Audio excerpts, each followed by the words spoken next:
Nouvelle 4. La punition esquivée. Dans le pays de l'Oumidjan, et qui n'est pas fort éloigné du nôtre, se trouve un monastère dont les religieux étaient autrefois un exemple de dévotion et de sainteté. Vers le temps qu'ils commençaient à dégénérer, il y avait parmi eux un jeune moine, entre autres, dans qui l'éveil et les austérités ne pouvaient réprimer l'aiguillon de la chair. Étant un jour sorti sur l'heure de midi, c'est-à-dire pendant que les autres moines faisaient leur méridienne, et se promenant seul autour de l'église, située dans un lieu solitaire, le hasard lui fit apercevoir la fille de quelques laboureurs du canton, occupés à cueillir des herbes dans les champs. La rencontre de cette fille assez jolie et d'une taille charmante fit sur lui la plus vive impression. Il l'aborde, lie conversation avec elle, lui conte des douceurs et s'y prend tellement bien qu'ils sont bientôt d'accord. Il l'amène dans le couvent et l'introduit dans sa cellule sans être aperçu de personne. Je vous laisse à penser les plaisirs qu'ils durent goûter l'un et l'autre. Tout ce que je me permettrai de vous dire à ce sujet, c'est que leur transport était si ardent et si peu mesuré, que l'abbé, qui avait fini son somme et qui se promenait tranquillement dans le dortoir, fut frappé en passant devant la cellule du moine du bruit qu'il faisait. Il s'approcha tout doucement de la porte, prêta une oreille curieuse et distingua clairement la voix d'une femme. Son premier mouvement fut de se faire ouvrir, mais il se ravisa et comprit qu'il valait beaucoup mieux de toute façon qu'il se retirât dans sa chambre sans mot dire, en attendant que le jeune moine sortît. Quoique celui-ci fût fort occupé et que le plaisir l'eût presque mis hors de lui-même, il crut, dans un intervalle de repos, entendre dans le dortoir quelques mouvements de pieds. Dans cette idée, il court vite sur la pointe des siens à un petit trou, et il voit que l'abbé écoutait. Il ne douta point qu'il n'eût tout entendu, et il se crut perdu. La seule idée des reproches et de la punition qu'il allait subir le faisait trembler.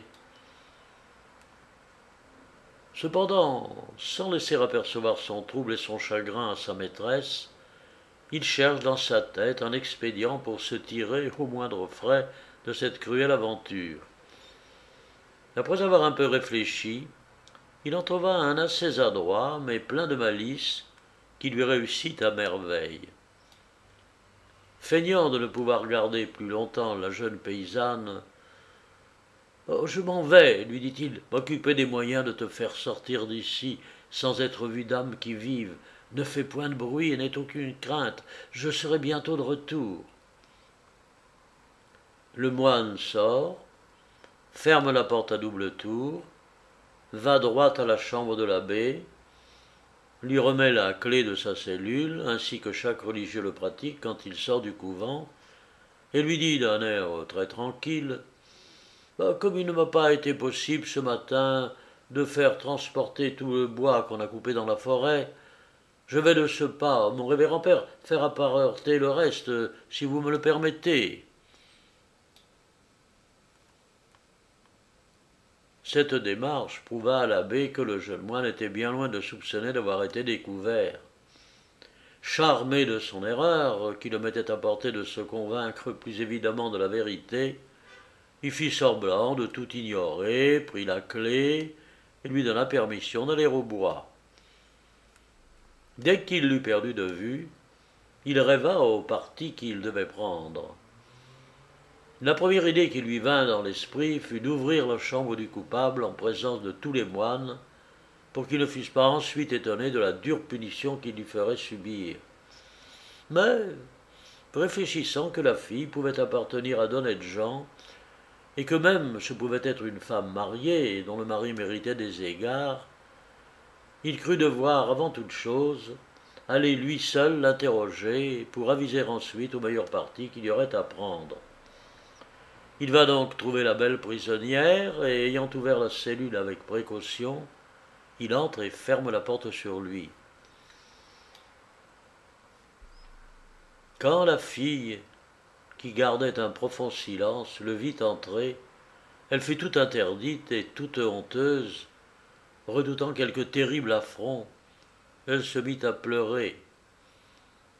L'abbé, qui la regardait du coin de l'œil, étonné de la trouver si jolie, fut touché de ses larmes, et l'indignation faisant place à la pitié, il n'eut pas la force de lui adresser le moindre reproche. Le démon est toujours aux trousses des moines. Il profite de ce moment de faiblesse pour tenter celui-ci et tâche de réveiller en lui les aiguillons de la chair. Il lui présente l'image des plaisirs qu'a goûté son jeune confrère. Et bientôt, malgré les rides de l'âge, l'abbé, éprouvant le désir d'en goûter de pareil, se dit à lui-même « Pourquoi me priverais-je d'un bien qui s'offre à moi? Je souffre assez de privation sans ajouter encore celle-là. Ma foi, cette fille est tout à fait charmante. Pourquoi n'essaierais-je point de la conduire à mes fins? Qui le saura? Qui pourra jamais en être instruit? Péché secret est à demi pardonné. Profitons donc d'une fortune qui ne se représentera peut-être jamais, et ne dénions point un plaisir que le ciel nous envoie. » Dans cet esprit, il s'approche de la belle affligée, et prenant un tout autre air que celui qu'il avait en entrant, il cherche à la tranquilliser en la priant avec douceur de ne point se chagriner. « Cessez vos pleurs, mon enfant. Oh, je comprends que vous avez été séduite. Ainsi ne craignez point que je vous fasse aucun tort. J'aimerais mieux m'en faire à moi-même. » Il la complimenta ensuite sur sa taille, sur sa figure, sur ses beaux yeux, et il s'exprima de manière et d'un ton à lui laisser entrevoir sa passion. On juge bien que la fille, qui n'était ni de fer ni de diamant, ne fut pas une longue résistance. L'abbé profite de sa facilité pour lui faire 1000 caresses et 1000 baisers plus passionnés les uns que les autres. Il l'attire ensuite près du lit, et dans l'espoir de lui inspirer de la hardiesse, il y monte le premier. Il la prie, la sollicite de suivre son exemple, ce qu'elle fit après quelques petites simagrées. Mais croit-on que le vieux peinard, sous prétexte de ne point la fatiguer par le poids de sa révérence, qui à la vérité n'était pas maigre, lui fit prendre une posture qu'il aurait dû prendre lui-même et que d'autres que lui n'auraient certainement pas dédaigné. Cependant, le jeune moine n'était point allé au bois, il n'en avait fait que le semblant, et s'était caché dans un endroit peu fréquenté du dortoir. Il n'eut pas plutôt vu le révérend père abbé entrer dans sa cellule, qu'il fut délivré de toutes ses craintes. Il comprit dès ce moment que le tour plein de malice qu'il avait imaginé aurait son entier effet. Pour en être convaincu, il s'approcha tout doucement de la porte et vit par un petit trou qui n'était connu que de lui seul tout ce qui se passa entre la fille et le très révérend père. Lorsque l'abbé en eut pris à son aise avec la jeune paysanne et qu'il fut convenu avec elle de ce qu'il se proposait de faire, il la quitta, referma la porte à clef et se retira dans sa chambre. Peu de temps après, sachant que le moine était dans le couvent et croyant tout bonnement qu'il revenait du bois, il l'envoya promptement chercher dans l'intention de le réprimander vivement et de le faire mettre en prison pour se délivrer d'un rival et jouir seul de sa conquête. Dès qu'il le vit entrer, il prit un visage sévère. Quand il lui eut lavé la tête d'importance et qu'il lui eut dit la punition qu'il lui réservait, le jeune moine, qui ne s'était point déconcerté, lui répondit aussitôt « Mon très révérend père, je ne suis pas assez ancien dans l'ordre de Saint-Benoît pour en connaître encore toutes les règles. Vous m'avez bien appris les jeûnes et les vigiles, mais vous ne m'avez point encore dit que les enfants de Saint-Benoît dussent donner aux femmes la prééminence et s'humilier sous elles. À présent que votre révérence m'en a donné l'exemple, je vous promets de n'y manquer jamais, si vous me pardonnez mon erreur. » Le père abbé, qui n'était pas sot, comprit tout de suite que le moine en savait plus long que lui, et qu'il devait avoir vu tout ce qu'il avait fait avec la fille. C'est pourquoi, tout honteux de sa propre faute, il n'osa lui faire subir une punition qu'il méritait aussi bien que lui.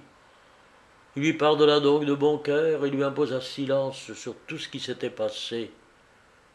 Et ils prirent ensemble des mesures pour faire sortir la fille secrètement du monastère et, vraisemblablement, pour l'y faire rentrer plusieurs autres fois.